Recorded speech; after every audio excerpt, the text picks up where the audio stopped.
Permasalahan sport kelinci dan otomatis kami sudah lama sebenarnya berkoordinasi dengan Dinas Perhubungan Provinsi dan juga Ditlantas Polda Jatim. Yaitu tepatnya pada tanggal 9 April kami sudah rapat koordinasi. Tapi sampai sekarang yang kami harapkan pada saat rapat koordinasi pada waktu itu ada langkah lanjut, ada tindak lanjut untuk penerapan itu. Akan tetapi sayangnya sampai sekarang tidak ada penindakan sama sekali, dan memang yang terjadi pembiaran. Itu ini mohon izin untuk kami sampaikan sebagai bahan nanti ya minimal dijewer lah dari Ditlantas Polda Jatim dan Dinas Perhubungan.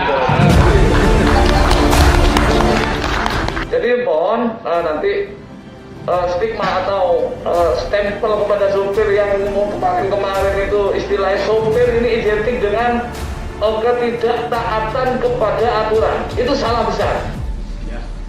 Kami taat.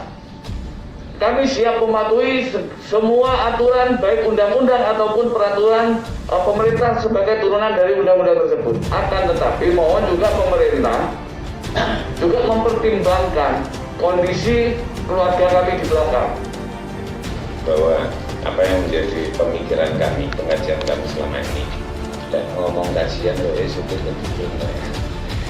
itu yang kami lihat dari Serikat Supir Indonesia, sehingga ketika itu dijadikan satu substansi permasalahan, korbannya pasti supir.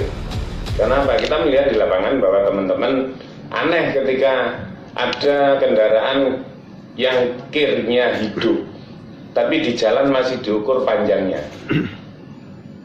Emangnya pemilik kendaraan iso kayak buku kir dewe? Emangnya pemilik kendaraan bisa bikin barcode sendiri? Nggak bisa kan? Tapi ketika ngomong terkait dengan kebijakan yang komprehensif, seharusnya ketika 2017 itu sudah ditetapkan, selama 6 tahun ini ada proses sampai zero over dimensi, itu ada sosialisasi. Tidak serta-merta sekarang 2022 kemudian langsung dioperasi habis-habisan. Ketika teman-teman kemarin angkutan barang sampai unjuk rasa kemudian dianggap nggak ada apa-apa. Pertanyaan kami, apakah itu memang dibiarkan? Sehingga ketika terjadi sesuatu dengan adanya unjuk rasa teman-teman, ketika nanti benar-benar terjadi permasalahan di lapangan, sampai ada anarkis, ada dan lain-lain, akan tetap menjadi korban adalah teman-teman supir. Sing jarine mbangkang nang negara jarine apa? Tapi ketika negara balik melihat ke dalam, oh ternyata di instansi-instansi kami, di lembaga-lembaga kami itu banyak terjadi kelemahan. Itu sebenarnya yang kami minta untuk itu ditertibkan. Itu terkait dengan yang teman-teman angkutan barang. Mereka juga supir, kami juga supir. Kami tidak akan bisa dipisahkan supir angkutan penumpang maupun supir angkutan barang. Bahwa kami supir. Dan sampai saat ini tidak ada satu undang-undang pun yang melindungi profesi supir.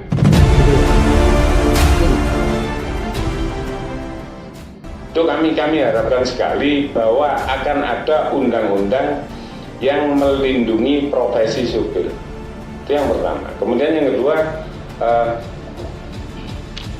bahwa kita perlu tahu ketika ada permasalahan terkait dengan transportasi, pasti yang dihadirkan pakar transportasi.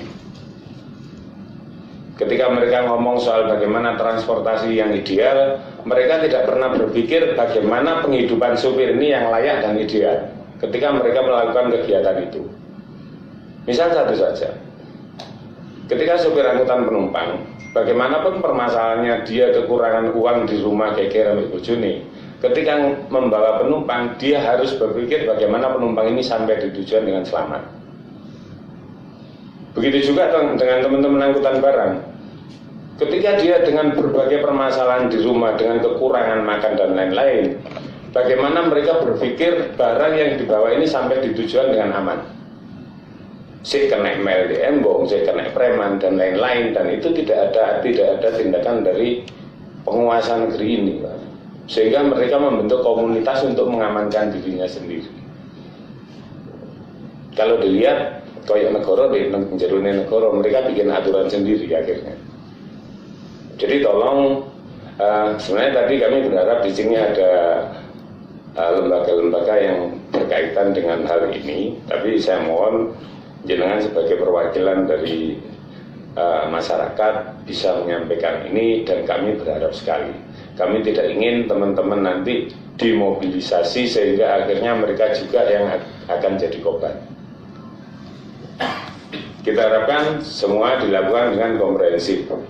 Itu terkait dengan Super Kelinci tadi, ketika kita ngomong 277, Super Kelinci jelas mereka nggak punya surat beroperasi di jalan raya, dan ketika terjadi kecelakaan tidak bisa di-cover dengan Undang-Undang Jasa Raja, Undang-Undang 33 dan 34. Itu nggak bisa di-cover. Ketika satu Super Kelinci itu terjadi kecelakaan meninggal, tidak akan ada Jasa Raja. Nah, kenapa itu dibiarkan? Dan harganya satu set Super Kelinci itu bisa untuk beli 4 angkutan kota. Dengan istilah punya inovasi, kemudian dengan jelas-jelas melanggar apa yang ditentukan oleh negara dan dibiarkan, ya mungkin nanti seluruh warga akan berusaha saya undang-undang mek tulisan tok ya apa diikuti. Betul. Ketika ada permasalahan antara teman-teman angkutan dengan Super Kelinci, alasannya cuma satu, podo golek mangane ngisi weteng. Coba ini teman-teman ini sekarang mulai besok melok dari satpam di DPRD, bayarannya moro-moro cukup. Gak ada tes, gak ada apa kan nggak bisa juga. Artinya ketika kita ngomong perut, di sana ada regulasi yang harus kita ikuti. Jadi itu sementara terkait dengan pasal 277. Jadi kami mohon ini benar-benar diperhatikan. Kami khawatir kondisi sebenarnya kita tahu, sebenarnya juga dengar, oh ben nggak ada demo katanya, itu nggak ada tindakan. Bagaimana tindakan negara ini? Gitu, supaya masyarakat itu gak pikir. Kemarin tanggal 22 saja teman-teman libur 1 hari, harga barang langsung melonjak. Ketika ini diadakan pembiaran, dilakukan pembiaran, kemungkinan nanti akan lebih parah lagi. Ketika lebih parah lagi, diarani masyarakatnya gak kena ditotok. Korban lagi kita. Yang jelas tidak akan mungkin pengusahanya yang dia ngomong sing gawa motor demo supire. Apa sing hari ditangkepi pengusahanya, bukan. Jadi itu yang kami harapkan, bahwa apa yang terjadi di dalam masyarakat saat ini, khususnya di bidang transportasi, tolong menjadi perhatian utama, menjadi prioritas agar ini segala ada tindak lanjutnya.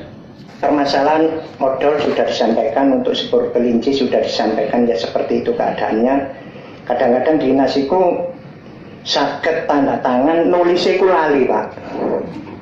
Tadi pertanggungjawaban di lapangan tidak ada. Dengan satu alasan, personal tidak memenuhi syarat. Ini kepolisian yang berhak, tapi fakta di lapangan tidak begitu. Saya atas nama Siswanto Pak, asli Malang. Saya seorang sopir tronton Pak. Akan tetapi dengan adanya undang-undang zero order ini, saya realita di lapangan Pak saat ini, saya pernah ngalami sendiri. Ada si BTA, BTB, BTC, kenapa mereka tidak masuk timbangan Pak? Ada apa di situ Pak? Padahal di situ muatannya itu tronton 40 ton Pak. Dia kalau lewat timbangan cuma jalan aja. Kenapa? Itu sering saya lihat sendiri itu Pak.